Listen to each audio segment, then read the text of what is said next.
3 minutes. If you are speaking with the next panel, you can move to the front of the room. I appreciate it. I think at this point we're missing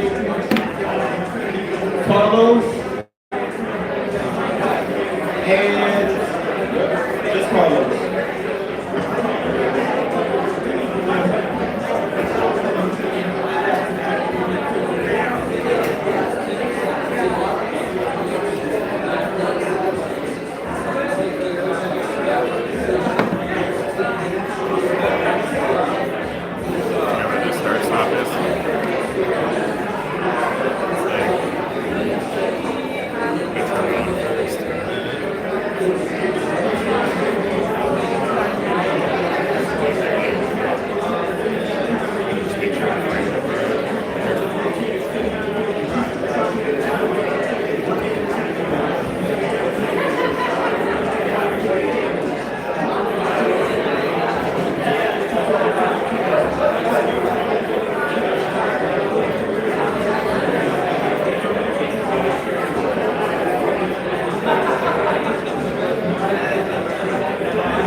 This next panel is going to be live streamed on Psychedelics Today YouTube.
Okay.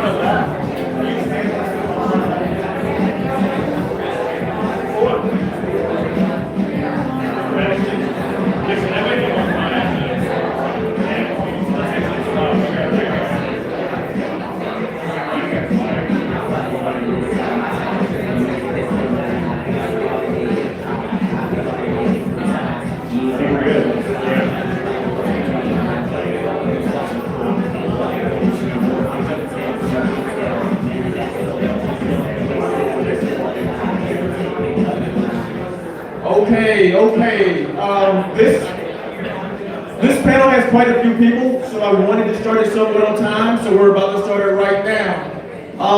Thank you all for gathering. If you want to find a seat, this is second to the last panel. After this, we're actually going to close out officially. And if you want to stick around, I'm going to have a fireside chat with Chef Nikki of High End Affairs. She also cooks for Dave Chappelle. She and I are going to talk business. She and I are going to talk business and plant medicine. I've kind of been trying to find my way out here just kind of blindly, and Chef Nikki's kind of taking me under her wing and kind of helped me tighten my shit up. So that's after this. Without further ado, I would like to introduce your moderator, Joe Moore from Psychedelics Today, and we will be live streaming this on Psychedelics Today YouTube. So Joe, you can take it over here. Thank you. Hi everybody. This is fun.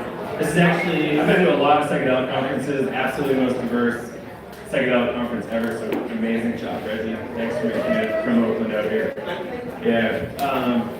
So I'm CEO, co-founder of Psychedelics Today. I've been around psychedelics about 20 years. We founded our company about 6 years ago. I want to introduce all the panelists, and we'll get into, I think, a lot of fun conversation in a minute. We start here. Let's start with you. Can you introduce yourself?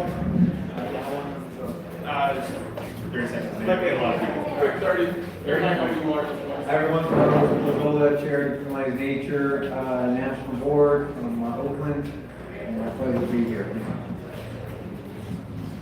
Hi everyone, I'm Nicole Forrester, Director of Decriminalized Nature Boulder County and Decriminalized Nature Colorado. Worked on I-301, and I'm on the Responsible Reform Council with SPORT. Thank you. Greetings everybody, I'm Lulu Baki. I'm spokesperson for Detroit property legislation. I'm with the National Board of Decrim, and I'm founder of Hood New Orleans.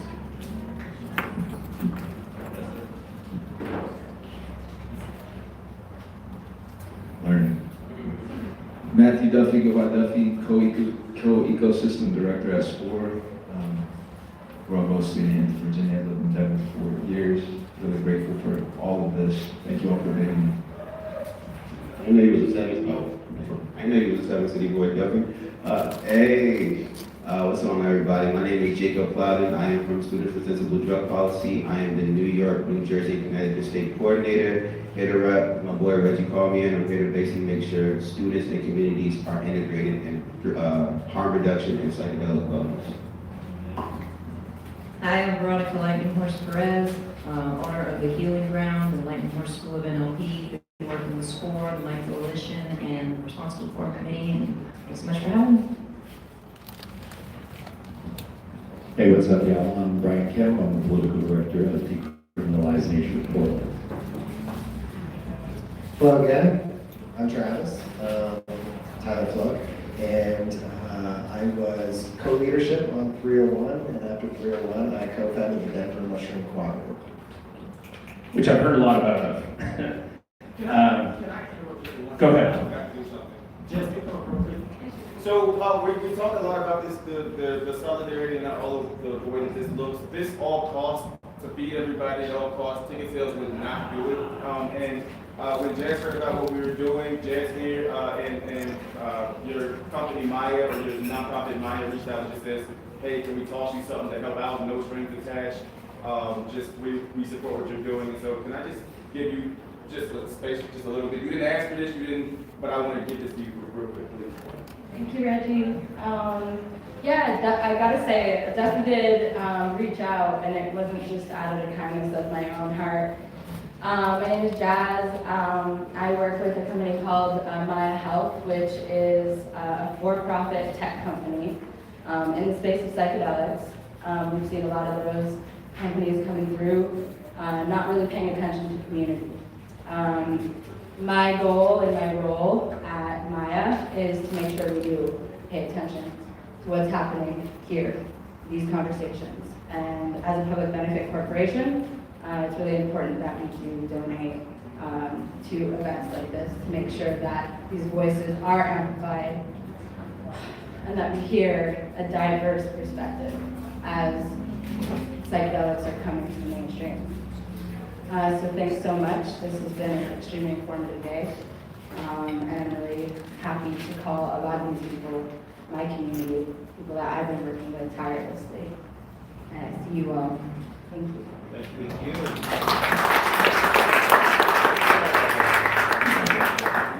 Thank you, Jeff. So this is I expect this to be a wild conversation today. If anybody's noticed the temp, it's going up. So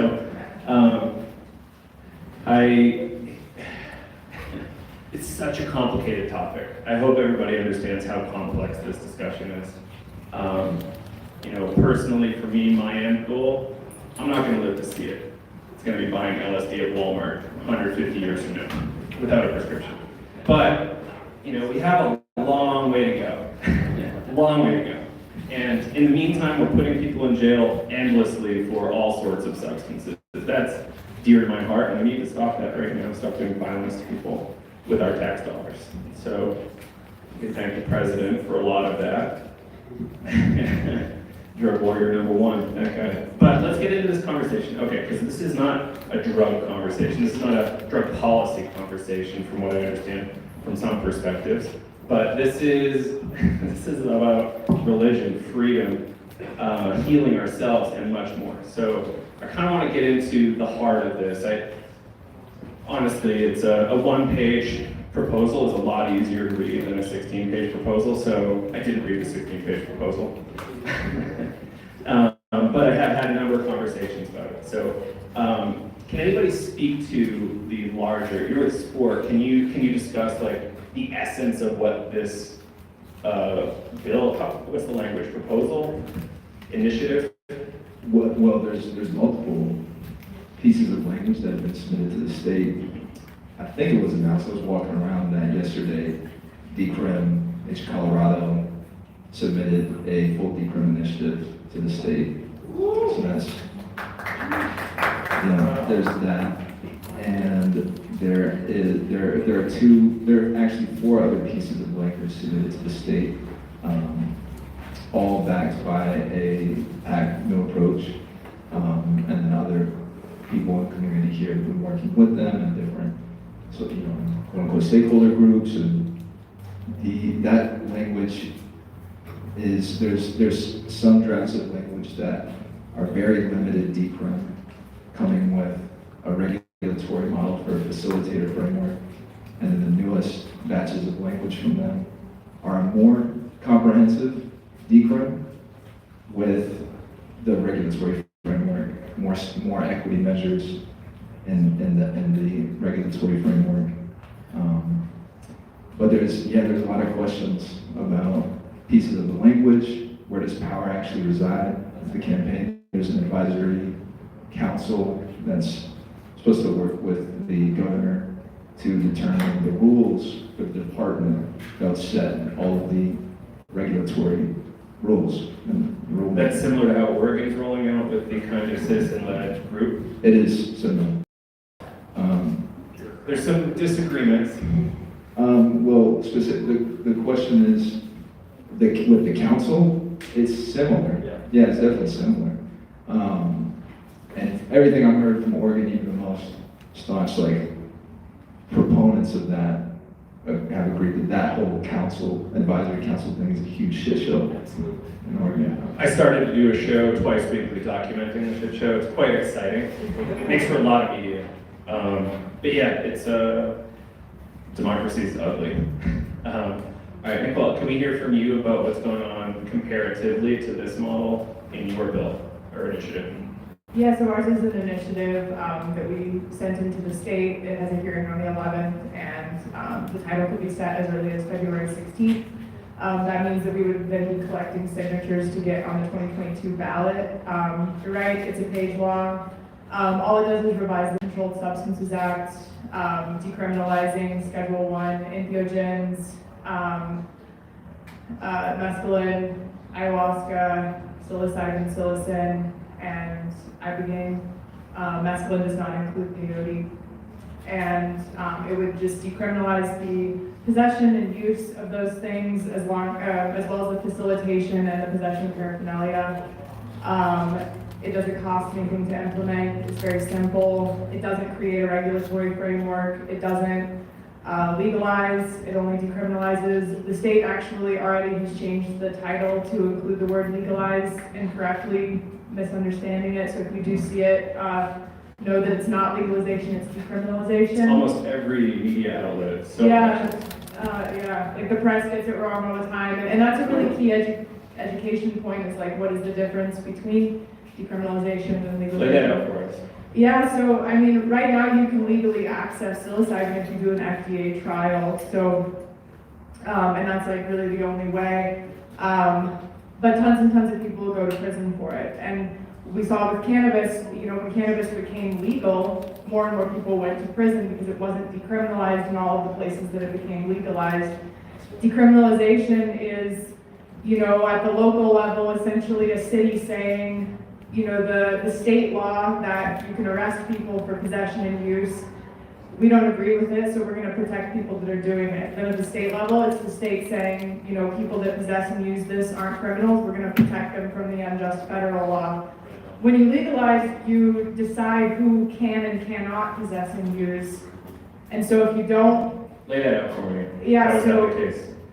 So you're actually, you know, it's never going to be legal at the federal level, so we're actually regulating it at the state level. We're deciding who can enter the system and who cannot.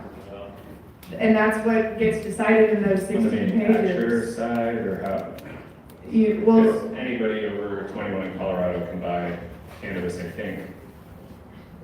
Right? well, are we talking about the bill, like, or the initiative? I'm just like- trying to understand what you're getting at. Yeah, so when you regulate something that is federally illegal, what's actually happening is, you know, the state is setting up a regulatory framework, so they're deciding what is this system of regulation for this substance going to look like in this state. And if you're able to enter that market, if you're able to pay a high fee, if you're able to follow all of the rules that get set in a top-down way, then you're not a criminal. If you're accessing in any other capacity, you're not protected unless you fully decriminalize. Got it. Okay, understood. Yeah, there's a lot there. Carlos, is there anything you want to add to what Nicole just laid out for us? Yes, thank you. Let me just ask, does anybody here grow corn? Yeah. And you said it was medicine earlier, and I heard you say it, but for me it's also medicine. I grow corn. And I grew about 100 years this year, and I gave it away to friends. Now imagine if I could only give away 20 years of corn to friends, and then I would be arrested. Or imagine if I couldn't even grow my own corn. So decriminalization says you can grow whatever you want, no limits, because it's your own sovereign right to grow that. So think about tomatoes, oranges, mushrooms, cereals, candy that I have in my front yard that I grow. All of that should be decriminalized because government has no rights to, in my opinion, criminalize nature. So decriminalization is very much like going on to legalization, then is creating a regulatory framework, such as now I'm going to manufacture ketchup for those tomatoes. So I'm going to create a big fabrication factory called Heinz.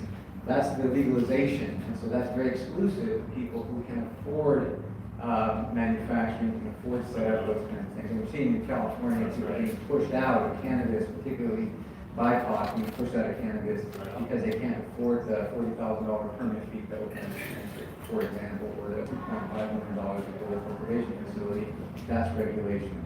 So if I could grow, and I do grow cannabis, I grew 6 plants this year, I gave most of it away. If I can grow 100 plants, I give all of it away. So, but I can't. If I go more than 6, I go to jail. That's not decriminalization. Thank you, Carlos. Yeah, let's jump into that. And, you know, when we say decriminalize nature, it's like, oh yeah, here you go, thanks. It's like, where do we sit on coca, opium, a number of other kind of dangerous politically plants? I've been jokingly calling it decriminalize some nature. But, you know, where exactly? Where do the feds go? Where's their limit on what they can and cannot make illegal? Yeah, like, no fucking way. Like, cut it out. But, you know, when we scale it, there's a certain food safety issue, right? If we go to ketchup, like packaged goods like that, botulism, and a lot of people could die, right? So at a certain scale, I think regulation makes a little bit of sense, but if we're at a small operator scale, perhaps not.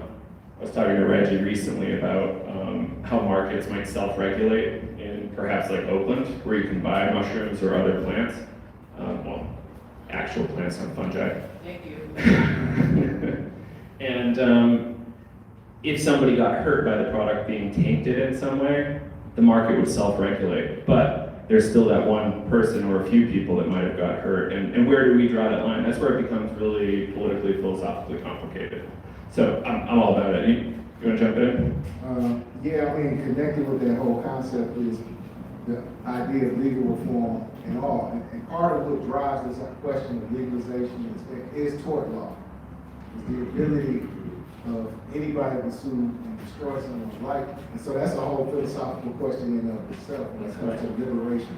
Right. Whereas if I do community ceremony and now somebody has a way to destroy my life because they tripped over a law or something. So the larger discussion is the legal structure, which is based on tort law.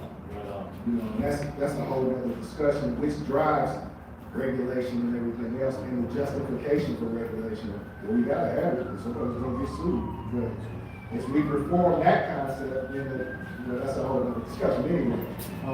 As we move forward and we understand markets regulating themselves, the idea is that just like corn, we don't want a Monsanto model where corn is run by 3 major companies. Right on. Yep. So the idea of decriminalization is back to the model where every farmer has corn, which will eliminate the idea of Monsanto controlling 70% of acreage. So that's my perspective. Yeah, to kind of jump off of that, and also to your point, Joe, about this exceptionalism that comes into play when you're talking about substances. SSDP fights for the decriminalization of all drugs. And one of the things that we actually been working on is a decrim model resolution that we're actually working on with Decrim Nature to basically add the extra step of, we talk about decriminalization, but we don't talk a lot about defelonization and actually removing heavy criminal penalties around these plans. Because I think, again, to a lot of people's points is that the accessibility is offered there, but we don't talk about people are still continuously going to jail or losing their livelihood over this. I think, if I'm not mistaken, we're working on an initiative in 5 different municipalities right now. I'll list those in a minute, but one of the things I think we saw was that there was I think a statute that said it was like a lifetime parole if you were caught with psychedelics, a certain amount. So, and then like it's like trying to address that as like a long-standing issue of being like, it's not just about decriminalization, it's about looking how this is the entire system of re-education that we have to go through. Like it has to be a clean slate. So even then, it's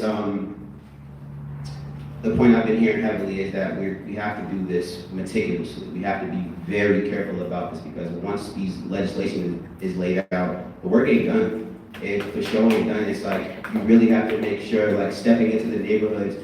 To Mudu's point, they don't want to have the conversation until they start seeing dollar signs. The same thing happened in cannabis, and the same thing is going to happen with psilocybin and other plant medicines. Is being able to frame this in a way that shows people, yes, there will be accessibility, but also looking at how you will not deal with the fear of being further criminalized and demonized with this, and understanding, like you said, the cultural reverence that a lot of indigenous peoples have to this. Like, it's making sure that there is not further disconnect and further whitewashing and further just kind of a scrubbing of the fact to say, oh yeah, we decriminalize. It's like, okay, yeah, are people still going to jail? Are people still losing access to homes, tuition? Are people still further being involved in mass confusion? So I think it really taking the step up with our decrim resolution, that will be like a toolkit that we export to different municipalities and say that anybody's kind of talking about, oh, we want to look at how we address psychedelics, how we address peyote, how do we talk about this? This will be something that we work with key stakeholders and people in your time to make sure if you need a voice, you need something, you need a strategy, we will provide that for you.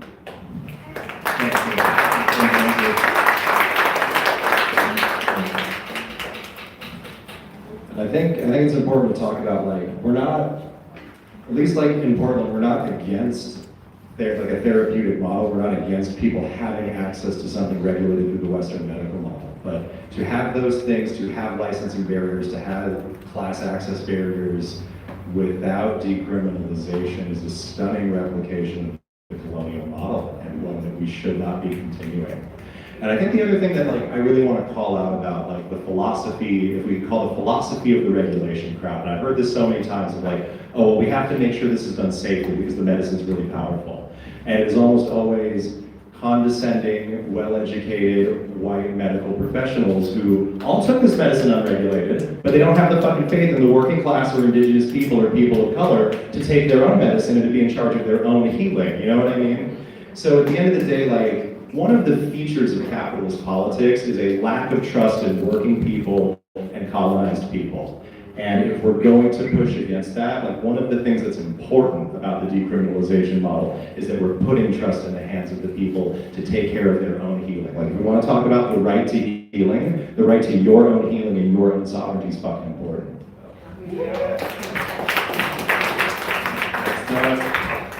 Big fan of NLP, by the way.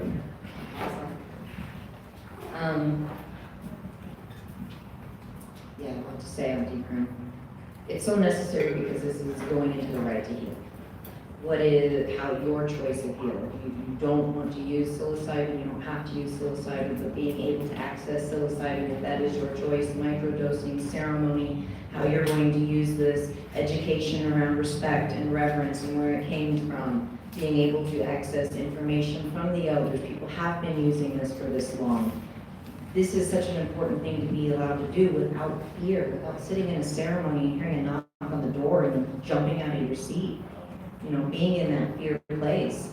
I was in a difficult position because looking at the regulated model, my grandmother is suffering from dementia.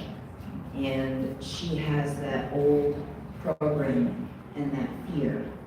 And she has straight up told me that yes, I would like to try this, but I want to do it with a doctor. I want to do it with therapists.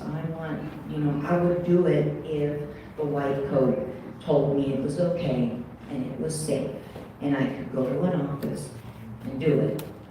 And without this regulated model for all the people that want to heal in this way, there's also that challenge because she's not going to go to a shaman. She's not going to go to a ceremony. She wants to hear the white coat say it's okay. And it's a personal challenge for me because try the operative word, being in that place of fully respecting everyone where they are in their model of the world. This is what this person needs to heal. And if I'm talking about the right to heal and they want to go to a doctor for psilocybin, I can't tell them no. How do I find a way to support them in that?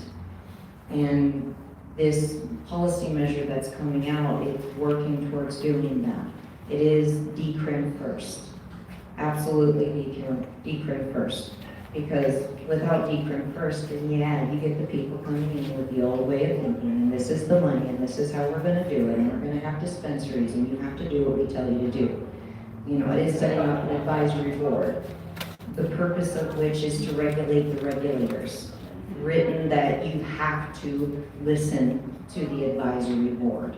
It's not a puppet, it's not just something to sit there and, oh, hey, we have this so that you guys will feel better. No, it is an active role in that to set that up. setting up time to set up those regulations, and demanding that at least one person on this advisory board is coming from an indigenous lineage, a legacy keeper that is bringing in more of the religious and the spiritual practices. Because without that voice being heard as well, this is not full awareness.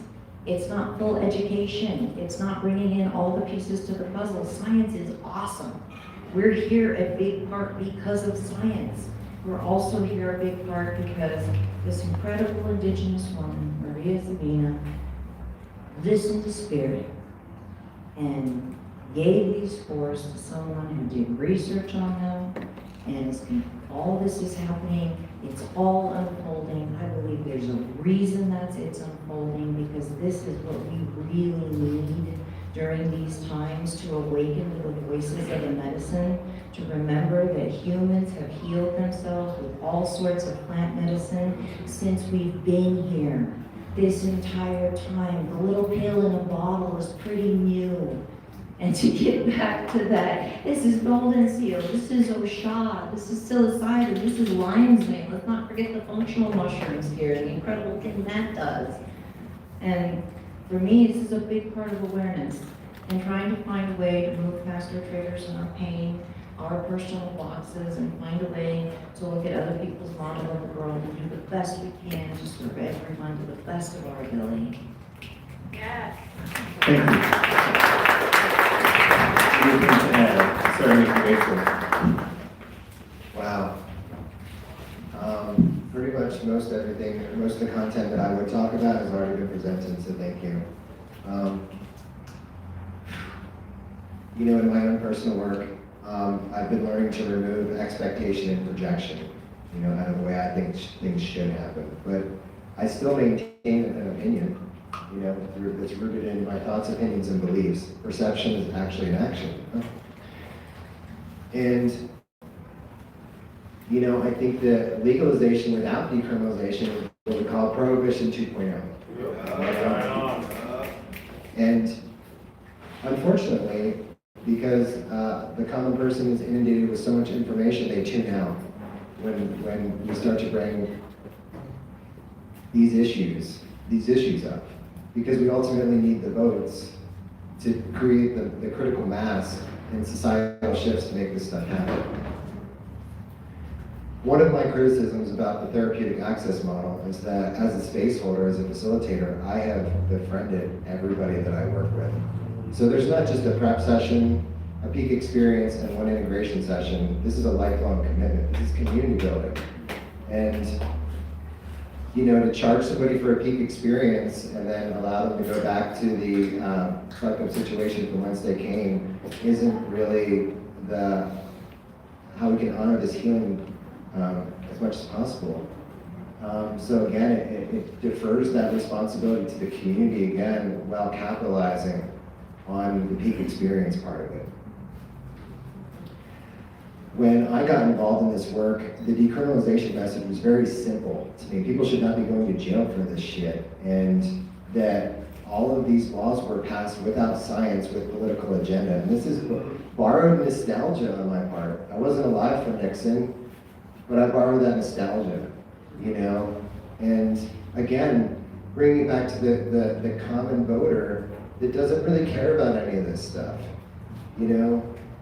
So what do they care about? How do we entice them to make conscious decisions from a heart-centered place, you know? And that's the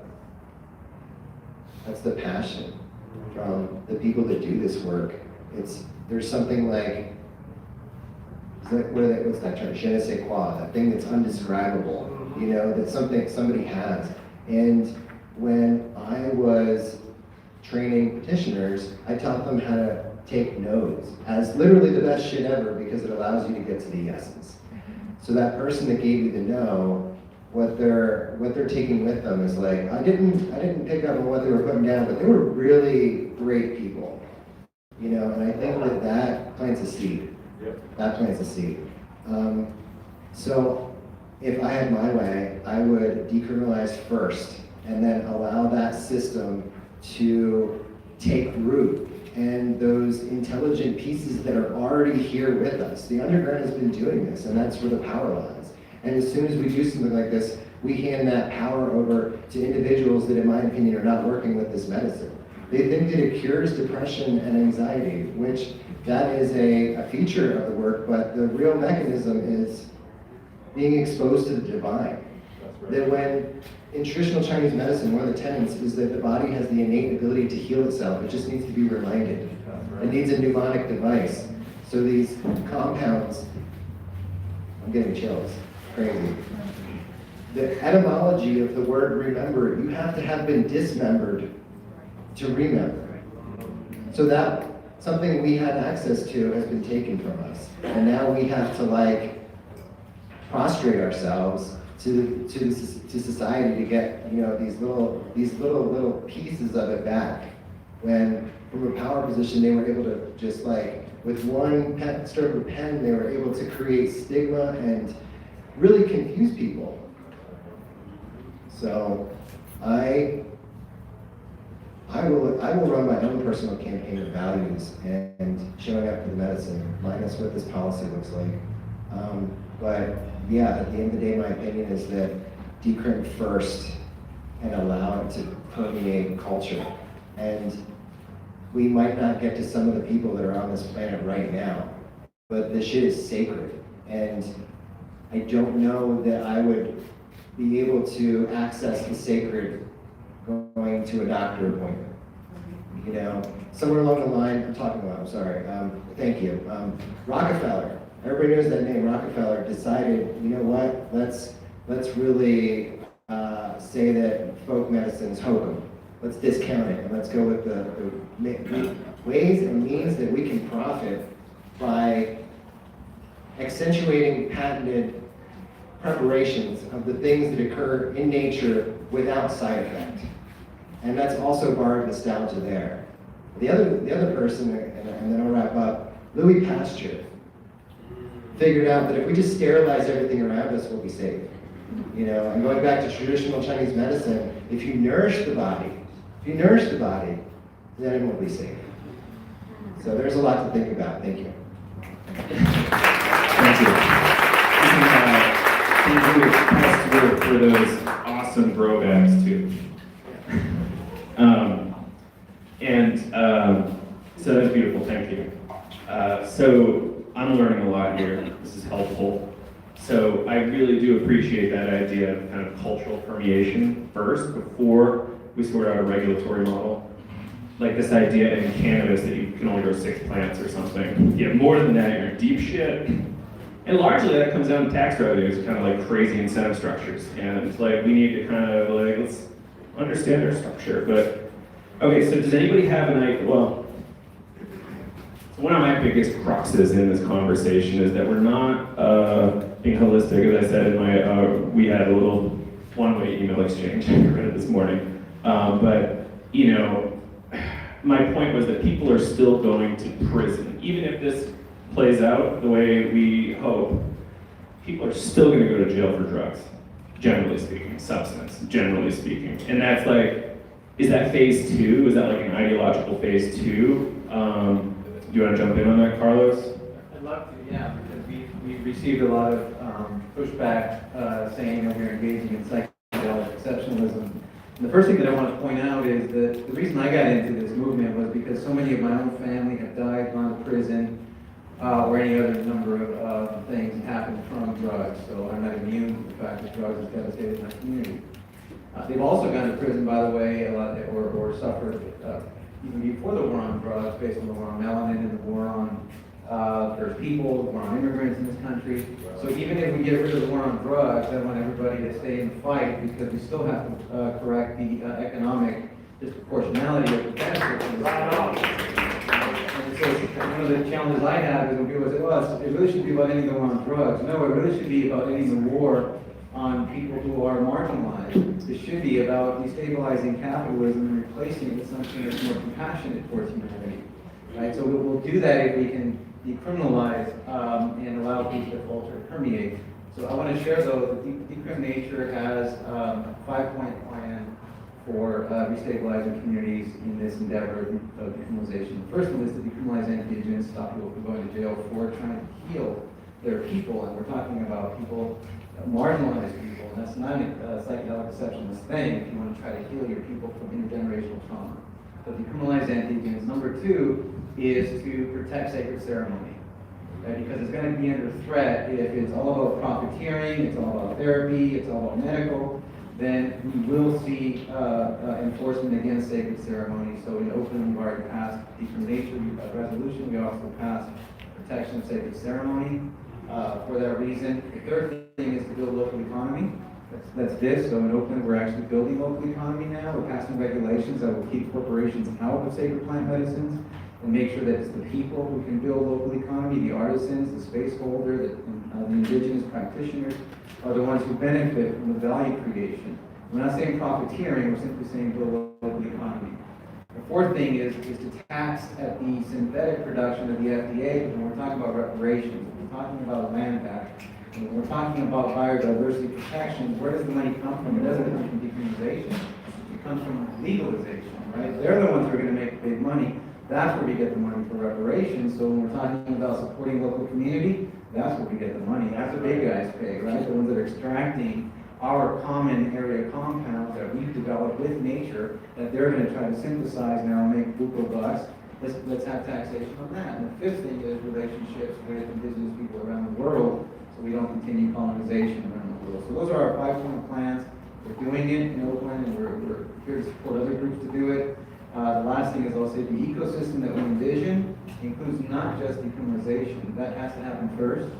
But it also includes therapeutic, it includes medical, it includes sacred ceremony, it includes all of them because the grandmother who wants the white coat needs support as well. But we have to be realistic that if we legalize, this is my last comment. Just a little closer. Thank you. If we legalize before we decriminalize, we're going to create, and this is happening in Oregon, a class of people who benefit from profiteering and scarcity, and they will hire lobbyists to make sure decriminalization does not happen. Right. Profiteering does not like abundance. Capitalism does not like abundance. Right. It likes scarcity. It's just the way our system's set up, and we're pushing against scarcity. Yeah, and to comment on what you originally asked, or to the answer to that, Decriminalization International and SSDP are working together in several states to pass language that would fully decriminalize the entheogens, Schedule 1, and then defelonize the rest of the controlled substances. Colorado passed a bill, I think in 2020, that defelonized all drugs. So we already have that piece done of what Decriminalized Nature and SSDP are proposing. And certain possession limits. Yes. And I don't know the details of what possession limits looks like and what you guys are doing. Yeah. It's complicated. Okay. But I'm interested in seeing, to answer what you asked, people are still going to jail for other substances, but we are still ahead of the game nationally, kind of in Colorado, having defelonization, and so we are advocating that there be limitless decrim to plant medicines, and then I'm interested in seeing, how we can go further than defelonization for the rest, but and so I'm just really excited to continue that conversation with SSDP and everyone else. And I just want to speak toward the Michigan situation because we have a unique situation where we have a traditionally oppressed community who more than likely wouldn't be open for defelonization because of that indoctrination. You see, so we have elder grandmas, elder preachers, business people who are like, because they've been manipulated by the myth of the war on drugs and the scourge of the, alien crackhead that's going to lift cars up and everything else, they're unwilling to even come off to entertain the idea of lifting sanctions off their own grandchildren's head. And that's the power of, the psychological war. So part of Decrim's work, major part is education, re-education, because, to be specific, most of us at the Michigan level agree with the paperwork, but we have traditional elders that are not because of, like I said, conceptualization. So we had to slow down our ideas in order to get the first thing done, which is decriminalization, you know. So education is so important because we are considered out-the-box thinkers, but your average person, they've been so trained into the mythology that our biggest thing we can do is educate people. And that's a major thing to be criminal about. She had a big success yesterday, convincing a wealthy lawyer in about a minute and a half to back down on his aggressive, oh, things should be illegal stance. It was surprising. But it just takes a really careful argument, right? But, well, it depends on how indoctrinated they are. Right. Yeah, well, and like, when we're talking about like, how do you actually end the war on drugs because people are still getting arrested, a lot of that is gonna come down to solidarity with prison abolition movements. Like, I don't know if I'll remember, because it's been a fucking year, but like, the summer of 2020, homies in Minneapolis burned down a pig station. Like, victories were won all over this country because people uprose. So if we really want to stop people from going to prison, we have to get organized and continue an organized uprising against the prison industrial complex. Like, we can't go to the state and the government and go, oh, please, colonial government, look, we passed these laws, so now you're gonna stop fucking around. Like, they're not gonna do that, they're gonna pass new laws. Like, ended slavery, moved right on to Jim Crow, and Jim Crow and segregation moved right onto the prison industrial complex. We have the prison industrial complex, we move right on to another thing, unless we have the power to change things. Like, we need to get more radical than just our psychedelics, y'all. Like, this is not an issue that's fucking just psychedelics. Like, this is something that's intersected with everything. We're talking about laws, we're talking about pigs, we're talking about pig violence against people. And the pigs we have today are the same pigs that colonized this country. Like, there are prison abolition movements in this city, there are prison abolition movements in your cities. There are like indigenous action groups, not nonprofits, action groups that are doing things to take land back and to support people. Get fucking involved, y'all. Like, get involved. Whether you're willing to have your bloodshed put in your body on the line with your privilege, or whether you're willing to stand up and defend house and spokes from sweeps. Whether you're willing to stand in the way of people trying to evict black families from houses. Like, put yourself on the line or be ready to throw down, or like, what are you fucking doing here? What did you learn from psychedelics? I heard some fun conversation, thanks for that, in the last talk around putting yourself up as a martyr. So we have to balance that. Not all of us should get shot. But you know, maybe, I don't know. We see when you're with community, there's no martyr. That's right. Deep, there ain't no martyr. It's only when you have a driven organization, where the organization is a vacuum, where you have a martyr. So Right. it's all about organization. In the words of Fred Hampton, it's like, you can kill a revolutionary, but you can't kill the revolution. And it's like, if the only reason that, if you're asked to make a commitment, and the only reason you'll make that commitment is because you're scared to die, the truth is you're fucking dead already. It's like, the struggle's gonna come, and either you're gonna die in that struggle, or you're gonna live in it, because that struggle's fucking coming. Not to simmer over there. You got a response to that? Or anything to that? Yeah. Addition, this takes me back to nature. This is such a massive thing we're doing. And if you think about an ecosystem, even a small one like a stream, all of the things that go into that, it isn't just about psychedelics. It is such a complex thing that we're doing here. We are changing history. We are doing everything we can. We see these things that are not okay, and everyone in this room is doing something about it. The more you go out and use your voice and talk to your neighbors, your Uber drivers, your servers, whoever it is, then more people become aware. The more people become aware, we've got to get to the hearts, because voters, you're going to talk to them about this hunger. I took a training. What's the most important thing to a person? Their mind. No. Big part safety. Just scared. People are scared and they don't know what to do. And us sitting here in community, in solidarity, me meeting Duffy, moving through this, learning the complexities of the system, being daunted, being overwhelmed, and still saying, oh well, you know what, I do something today, I cause a ripple today, you do something today, you cause a ripple today. This is generational healing, and we're talking about way generations. If we don't see the end of war on drugs in this lifetime, this is where we're going, because we're not stopping. I've seen this group grow and grow, and more people come, and more people ask questions, and more people doing things. We're getting it done. We present as a majority, we put our disagreements aside, we can love each other, whether we agree or not, whatever our heritage is. Look at what we can do. It's amazing. So do it. Does anybody have anything to say on, start with you, sir. Go for it, go follow up. No, go ahead. All right, so just thinking like, so there's clearly, one of my catchphrases lately is, there is no psychedelic community. It's very fractured, very fucking fractured. And it's kind of troubling, like to the point where I see some groups seeming to incite violence inside psychedelic community. It's not pretty. And anybody have anything to comment on about that, or like how can we build a little bit of unity in this? I brought a quote from my teacher, you need to take more. Just be a part of petty jealousy. You're not doing the work, you're not going to turn the lights out, turn the music off, sit in the dark, and go within.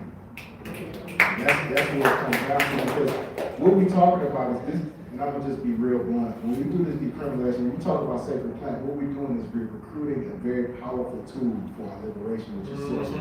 That's right. That was the original leverage we had to repel colonialism. So sometimes we take it and make it, reduce it to materialism or brains situation. No, we're dealing with magic. We're tapping into the Akashic records, the ancestral spirits. We're drawing down the ancestors, the Agum that assist us in this. So this is sorcery work. Make no mistake, we talk policy and black and white and ink and state law, but we're dealing with sorcery. We're recruiting one of our major weapons that protected civilizations for thousands of years. So we can't lose sight of that. And if you're still caught up in, they didn't list me on the brochure or all, you're not taking enough, then turn the damn lights out. This is one of those 30 grand guys. That's true. You got anything to follow up on? Yeah, I would love to. So I want to thread this with the theme of the conversation. And the title, I believe, is Decriminalization versus regulation. And there's a distorted framing in the question that separates decriminalization from regulation. It assumes that communities can't regulate, right? So when we're talking about violence in the emerging psychedelic community, so-called community, a movement trying to move through adolescence, bypassing the community building process to change the laws and everything like that, it's super ass backwards. And so where do I want to go with that? So community regulation. Communities regulate, ecosystems regulate, bodies regulate. Travis was speaking to it earlier. Nourishment. We're nourishing each other. We're in right relationship. We have the medicine. We are the medicine in community. And I had a teacher, Ramon, taught me that the primary function of neoliberalism, aka colonial capitalism, is to make oppression more tolerable. Yep, to make oppression more tolerable. So if just like the corporate world did to like meditation, we're gonna build in 10 minutes of meditation in your workday so you can be more productive, you can get back to work, to go along with the program. That's what's gonna happen with the medicine if the order of operations, which is part of right relationship and process, if that is dominated by that paradigm, mushroom, psilocybin, all used as a way to allow people to just get on with their oppression and continue to take it and keep on working to continue to build that empire. We have medicine and community, and we have community as medicine to regulate. So what could regulation and community be?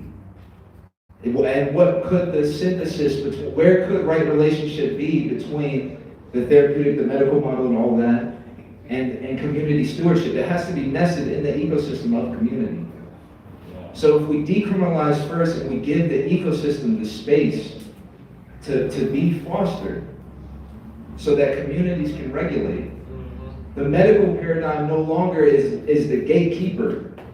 The original gatekeepers is what Darrell LeBaron I've heard called the indigenous stewards. The gate are the rightful gatekeepers. Then the medical paradigm all of a sudden becomes the gateway for folks like grandma and folks like my pop. Actually, I'm working with them, trying to get him to sit with me at some point. It's probably gonna happen. But that'll happen in the community as far as my dad goes. But yeah, so you know, the colonial paradigm we're in is the collective set and setting. So if we can decriminalize, we can find right regulation from right relationship. But we as a movement have to insist that all of this be slowed. That we need space to be able, because otherwise access will be completely privileged and towards agendas that want to self-sustain. That, you know, that sort of extractive mode is the way that system is self-regulating. So how do we want to regulate? And I think the real question is, it's not really decriminalization versus regulation. It's policing and dictation versus community regulation. So I don't want anybody to tell me what I can and can't consume or do with my body. Carlos? Yeah, I actually wanted to answer your question directly. Because all the division in the psychedelic community, and they're seeing that, and it's really been troubling. You know, when we launched Decriminalization, we thought, who's going to be against this? Like, who's decriminalizing nature, right? Like, so we understand now it's more complex. We're having that conversation. One of the things that has been troubling to see is just the lack of sort of internal monitoring of each other in terms of creating good places of dialogue. And you know, once upon a time, we had our elders in community, or we had our villages or our tribes, and in the internet, in the shared space of psychedelics, like we're the emerging, you know, tip of the arrow in terms of commerce, economy, consciousness. So there's a lot of big interest in what's happening here, but what's missing is the space holders about how do we do this in a good way? How do we bring together all the different interests into a common arena to converge where others can see it, right? So psychedelics today might be a good venue, for example, Joe. Right, so where you all might be able to hold space for some of these conversations. Let's bring David Bronner and Mudu on your show, and let's talk about, for example, how do we ensure that all people have access under their models that are being pushed from the coach back. I mean, that's what we doing right here. This is like, I was about to thank Ryan for doing. That's exactly it. Reggie is bringing the building the bridge. Hell yeah, which is why I say everybody has to support Reggie. But let's also do it on social media with venues like yours, right? And invite people of different interests to have this conversation publicly, because then suddenly our community, everybody here and everybody watching on social media can tune in. You might get 5,000 viewers on a podcast where you're having people who aren't necessarily on the same side finding common ground on a venue like yours. I think that's the FYI, that's happening too. This has been live streamed on their YouTube. Right on. Well then, Reggie, keep doing it. Thank you. And to touch back on Carlos, thank you for that. And like, Duffy, thank you for saying the thing about community regulation, because it goes back to what we were talking about earlier about like trust in the people who've been facilitating, trust in the cultivators. Like the facilitators union should be the one setting the standards and practices for facilitators, not a bunch of white coats who just show up who've never practiced with this medicine. You know what I mean? The cultivators should be a cultivators union should be the one setting the standards for what kind of medicine is grown for these medical models, not a bunch of unelected bureaucrats on a board. Like, it's not a citizens board, it's a bureaucrats board, you know what I mean? And I want to talk about this idea of unity, because like one of the things that Huey Newton said is that, you know, unity is important for oppressed people, but it's important that we have unity along principles. And what is bad is unity between revolutionaries and counter-revolutionaries, because Duffy's right, there's two kinds of people, the policing and control model and the community regulation model. And at the end of the day, there's not one psychedelic community. There is a revolutionary psychedelic community and a counter-revolutionary psychedelic community. And we need everybody to take the heroic dose, look inward, and like really decide to be part of an intersectional revolution and really build this movement, because this is not, we don't want unity between us and fucking Compass Pathways. We don't want unity between us and the people who want to profiteer off this. We want unity among us so we can defend our interests against the people who want to fucking exploit us.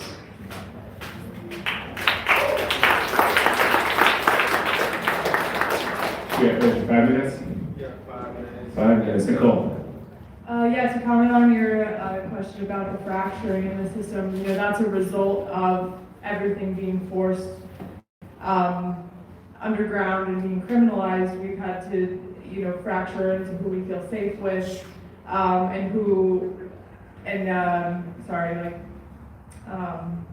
it's collectively, you know, as much as we talk about ego death in this psychedelic space, there's also so much ego. Last panel talking a lot, I heard, you know, people talking a lot about how, for some reason the medicine sometimes, you know, make people more egotistical. And we're kind of collectively, I don't think I'm like stringing my thoughts together as well as I thought I was, I'm sorry. But, It's been a long day. yeah. You know, we're dealing with like collectively a very fractured ego in this space, and we have to heal that by thinking about how each of us shows up to this space and, you know, understanding where our ego comes up in this inflated way, or understanding where it's coming up to really protect something that we believe is sacred or that we are, you know, afraid to engage with. And so, yeah, I just want to like hit on that, you know, it's personal work that we do on ourselves, but in community. And I didn't say that as well as I wanted to, but. That's all I'm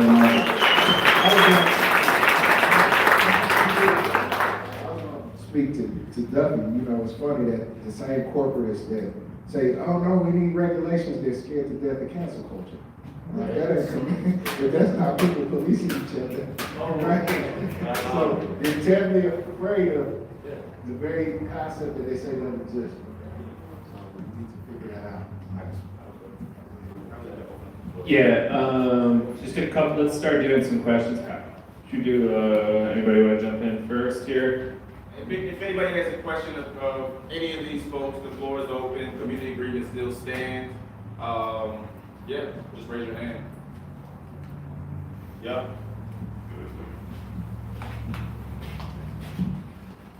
So Duffy, I remember you talking about how corporations are going to try to use these psychedelic medicines the same way they did meditation, like do this so you can go back to your corporate job. But I also heard somebody talking about how these medicines protect themselves. And I wonder that even if they do that, if it would work, you know? Like, what is your opinion on that? Because I think, honestly, you know, you can try it with yoga, you can try it with meditation, but if they're giving people microdoses, I don't know how long that's going to last. Regulation, yeah. Mystics are inherently unregulatable. So, some bypassing shit I see that the psychedelic movement be doing lots is putting all the power in the medicine. Like, just trust the medicine. The medicine's gonna. Yes. The medicine is reaching out as we reach out for partnership. We have responsibility. That's why you know the people who came, they call it set and setting, but that's community. What's the circle? What's the space being held? So we have to have a holistic paradigm of ecological right relationship, from process to policy, and then from prep to integration, because it's not a guarantee. So the medicines are living beings. They have their own intelligences. They protect themselves, they work through us. We don't just, when I hear people call mushrooms technology or a tool a lot, I'm like, I'm cool with that if you know you're a tool. Because it goes both ways. So I feel that, and you know, Groff or somebody called psychedelics non-specific amplifiers. I think that that's partially like half true, because the non-specific amplifier thing assumes that mushrooms don't have agency, right? He was an LSD guy. Okay, fair enough, but I don't, yes, still, so a holistic process. So how can we actually create a collective setting that does look like right relationship building, real solidarity that is solid? King say, on that unity tip, what did King say? That negative peace is the absence of tension, positive peace is the presence of justice. Another quote, I'm just throwing out all the elders in the room. J. Krishnamurti said that to be well adjusted to a profoundly sick society is no measure of health. So absolutely corporations and that whole model could give people just enough microdosing, just like one integration session. So you have to keep coming back because they don't want, because that's the profit model. If you have the trust built back in your community, you can self-regulate. You don't need any of that shit. So if mushrooms are being used to make people more well-adjusted, I'm not interested. Okay, so I have a question.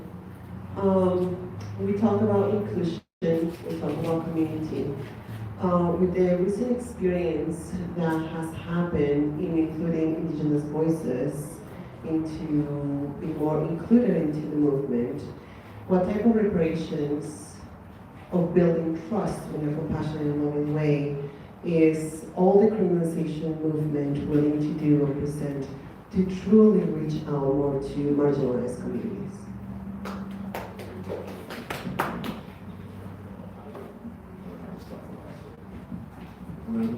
In mind is doing this, is truly connecting with, the people of indigenous communities and coming, first being invited to the land, humbly, learning from it, and at the same time coming with something to exchange. She come with it, I come with a half-empty basket, something to give to you and something for you to give to me, so I think that's the most important thing. We have to, that's part of why this is a heavily BIPOC thing, because tradition has been a heavily white thing. So part of doing that is holding space and creating situations where BIPOC and other folks can come together. I think that's the major step.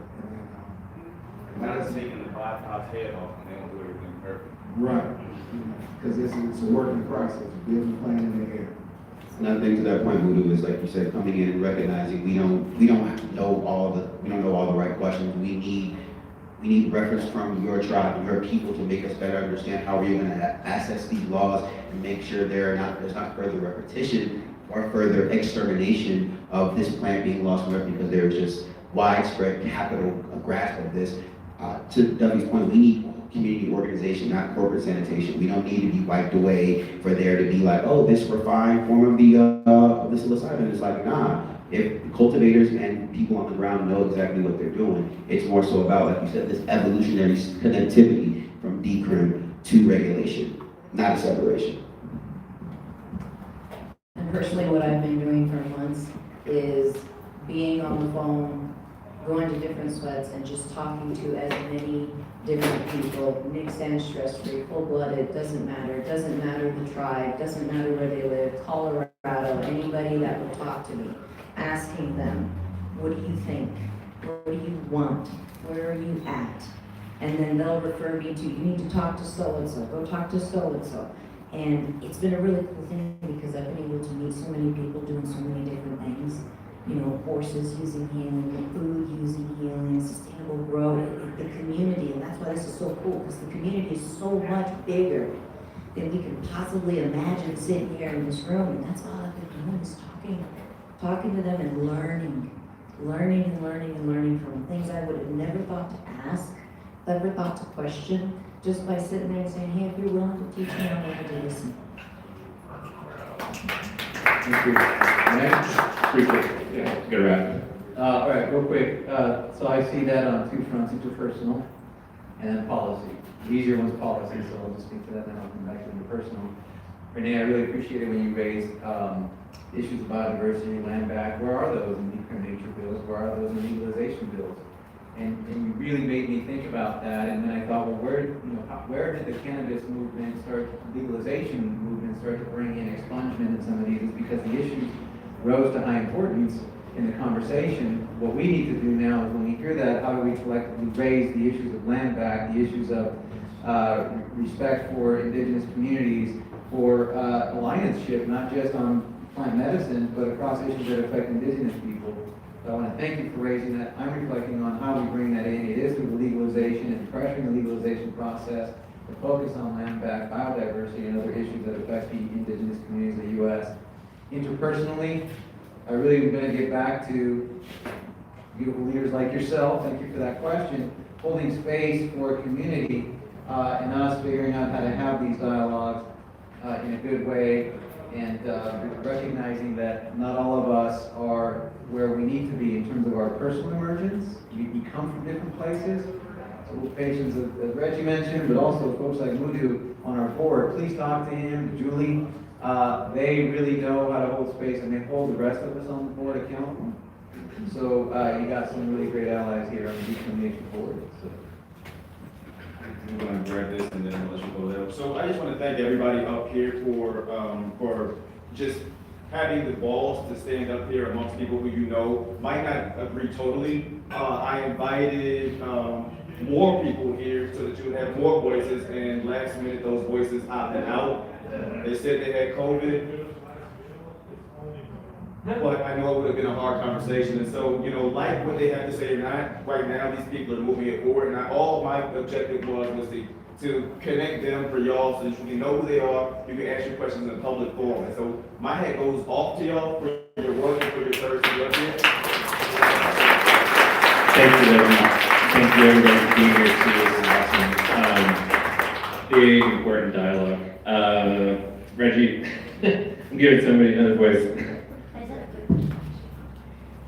Since at this case, in so many ways, it's looking at this space with equity analysis constantly to decolonize. Would you be willing to open a segment of your space for indigenous leadership only, so that there's constantly a council of checking, because we're not monolithic, and we don't even agree with each other. Oh God, that's a little bit. So being able to bring it into this space so that those that are trying to carry it in the modern identity too, as life givers in this space too, we don't always agree with even how our elders handle subspaces too, but we do understand the importance of everybody keeping everything. So considering that for decriminalization, my ultimate question is to have an equity analysis board with an indigenous council that's consistent or in some form of leadership also on decriminalized nature, so that you're not repeating the same issues of predatory capitalism. 1 minute, please. Where from decriminalization? 30 seconds. I'll say absolutely. So, you know, we do have indigenous folks in Decriminature. You've met some of them on some of the calls. I would suggest they're there on Indigenous Voices. Connect with them, but also, and we can use it as a venue to continue to inform Decriminature and expand our visibility by including more Indigenous voices. I'm absolutely in support of that. So. Thank you. And thank you for asking that. It's a great question. And yeah, it sounds like we gotta go. But note how diverse the voices are, how important it is to all of us up here that we do this right. And note that there's still a lot of voices not included here. Synthetics weren't really talked about. Keeping people safe generally was lightly touched on, but there's a lot of partiers in the group here. A lot of partiers, and me too. Like I'm a different kind of person. But thank you all for being here. Reggie, thank you so much. And this is extraordinary. Yeah, I guess that's it for now. Thanks, everybody. So feel free to connect with any of these people. They will all be here. None of them will be on the next panel. I was going to close out and break, but just in the interest of time, I'm going to try to send y'all home early. We got Chef Nikki in the back, who is a mentor to me. I really look up to what she look up to her in terms of her business acumen. She has the best business acumen in plant medicine I've seen. And so the last offering that we have for y'all is something that I found highly valuable for me in this space. Is just a fireside chat with Chef Nikki. She's Dave Chappelle's chef. She runs High End Affair with her and her partner Josh. So if y'all want to stick around and hear that one-on-one chat with she and I, we're gonna do that in 10 minutes, and I'm gonna try to drop that jewel on y'all, maybe you learn something, and then we're gonna be out of here. So thank y'all so much for your time, everybody, all your contributions. I appreciate that.